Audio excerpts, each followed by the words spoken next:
چوتھی علامت جو منافق کی بیان کی اس حدیث کے اندر، لا یأتون الصلاة الا دبرا، منافق جب نماز کی طرف آتا ہے تو ہمیشہ نماز میں لیٹ ہی آتا ہے۔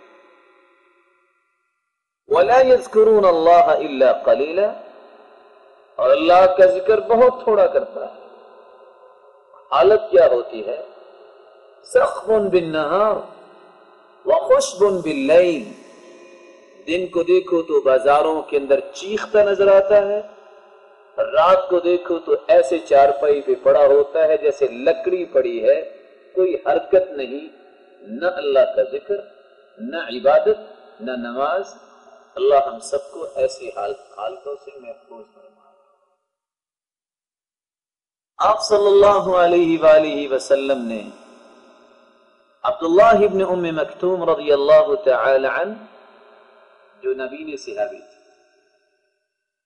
جو آپ صلی اللہ علیہ وآلہ وسلم کے سامنے 6 عذر لے کر آئے کہ مجھے اس بات کی اجازت مل جائے کہ میں مسجد میں نہیں بلکہ گھر میں نماز پڑھ لوں۔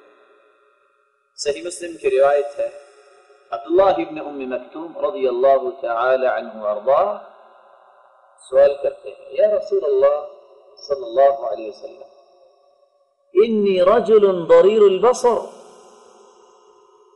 میں نبینا انسان ہوں، شاسع الدار، میرا گھر مسجد سے دور ہے، ولیس لی قاعد یلاومنی الی المسجد، اور گھر سے مسجد تک لانے والا بھی کوئی نہیں ہے، نبینا ہوں، گھر مسجد سے دور ہے اور کوئی لانے والا بھی نہیں۔ وَهَلْ تَجِدُ لِي رُخْصَةً أَنْ أُصَلِّيَ فِي بَيْتِي، کیا میرے لیے کوئی اجازت نہیں کہ میں گھر میں نماز پڑھ لوں؟ قال وهل تسمع النداء، بتاؤ اذان سنتے ہو؟ قال نعم، اذان تو سنتا ہوں، جھوٹ بولنا تو آپ نے سکھلایا ہی نہیں۔ فرمایا پھر مسجد میں آ کے نماز پڑھو۔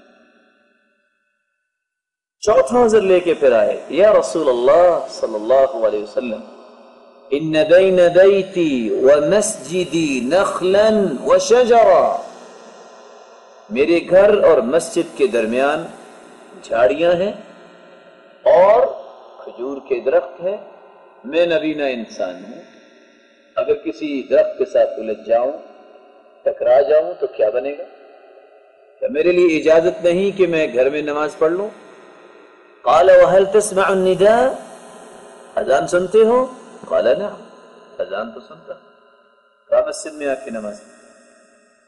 پانچواں عذر لے کے پھر آئے، یا رسول اللہ صلی اللہ علیہ وسلم، ان المدینہ کثیرۃ الحوام والسباع، آپ جانتے ہیں مدینے کے اندر اللہ کی مخلوق درندے بھی ہیں، اور میں نبینا انسان ہوں، رات کی تاریکی میں اگر نکلوں کوئی نقصان ہو جائے تو؟ قال وهل تسمع المؤذن في البيت الذي انت فيه، جس گھر میں تم رہائش رکھے ہوئے ہو، ہاں تمہیں مؤذن کی آواز پہنچتی ہے؟ قال نعم، آواز تو پہنچتی ہے۔ فرمایا پھر مسجد میں آ کے نماز۔ آخری عذر لے کے عبداللہ ابن ام مکتوم رضی اللہ تعالی عنہ اللہ کے رسول صلی اللہ علیہ وآلہ وسلم کے سامنے آ کے کھڑے ہو گئے، یا رسول اللہ صلی اللہ علیہ وسلم، انا کما ترانی، آپ مجھے دیکھ رہے ہیں نا، قد ذهب بصری ورق عظمی ودبر سنی، اللہ کے رسول آنکھوں کی بینائی جا چکی ہے، بوڑھا ہو چکا ہوں، اب تو جسم کی ہڈیاں بھی باریک ہو چکی ہیں، اب بھی اجازت نہیں کہ میں گھر میں نماز پڑھ لوں؟ قال وهل تسمع حي على الصلاة حي على الفلاح، بتاؤ تجھے یہ آواز پہنچتی ہے کہ آؤ کامیابی کی طرف، آؤ نماز کی طرف؟ قال نعم، آواز تو پہنچتی ہے۔ قال فحيها الله، آؤ پھر مسجد میں آ کے نماز پڑھو۔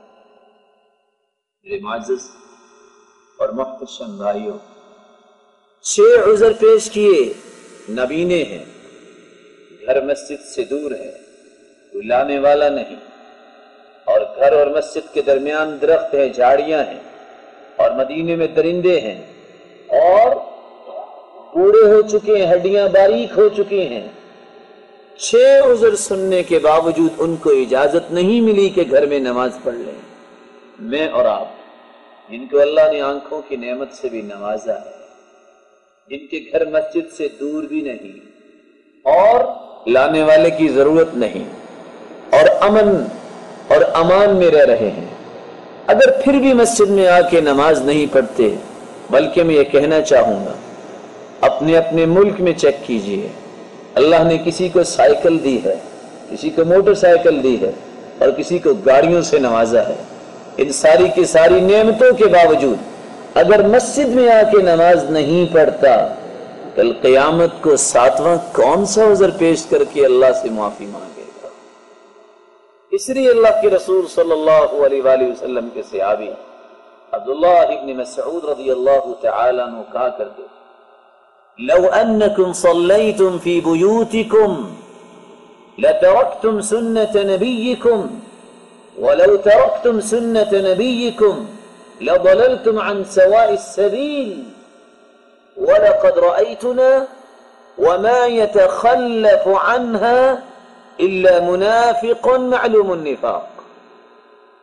مسلمانوں، ہم نے اگر مسجدوں کو چھوڑ کر گھروں میں نمازیں پڑھنا شروع کر دی تو تم نبی کی سنت کو چھوڑ دو گے، اور جس نے نبی کی سنت کو ترک کر دیا وہ صراط مستقیم سے گمراہ ہو جائے گا۔ اللہ کے رسول صلی اللہ علیہ وآلہ وسلم کے زمانے میں نماز سے پیچھے وہی رہتا تھا جو خالص منافق ہوتا تھا۔ اللہ ہم سب کو محفوظ فرمائے۔ تو نماز کو بر وقت ادا کرنا، نماز کو جماعت کے ساتھ ادا کرنا، یہی ایک مسلمان کا شعار ہے، ایک مسلمان کی بصیرت کی برہان ہے، اس کی سعادت کی دلیل ہے۔ اس لیے اللہ کے رسول صلی اللہ علیہ وسلم نے فرمایا قیامت کا دن ہوگا، آواز آئے گی، این جیرانی، کہاں ہے میرے پڑوسی؟ کوئی شخص جواب ہی نہیں دے گا کہ اللہ کے پڑوسی کون ہو سکتا ہے؟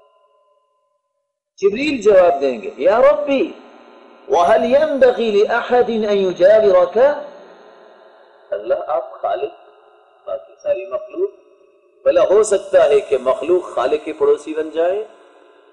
جواب ملے گا، این عمار المساجد، کہاں ہیں مسجدوں کو آباد کرنے والے؟ آج وہ اللہ کے پڑوسی ہیں، ان کو ایسے محلات نصیب ہوں گے، وَسَقْفُهُ عَرْشُ الرَّحْمَنِ، جن گھروں کی چھت جو ہوگی وہ اللہ کا عرش ہوگا۔ اللہ میرے اور آپ کے نصیبے میں فرمائے، آپ محسوس نہ فرمائیں تو ہم آج سے تجدید عہد کر لیں کہ انشاءاللہ 5 نمازیں باجماعت پڑھا کریں گے۔ سچ اللہ ہم سب کو توفیق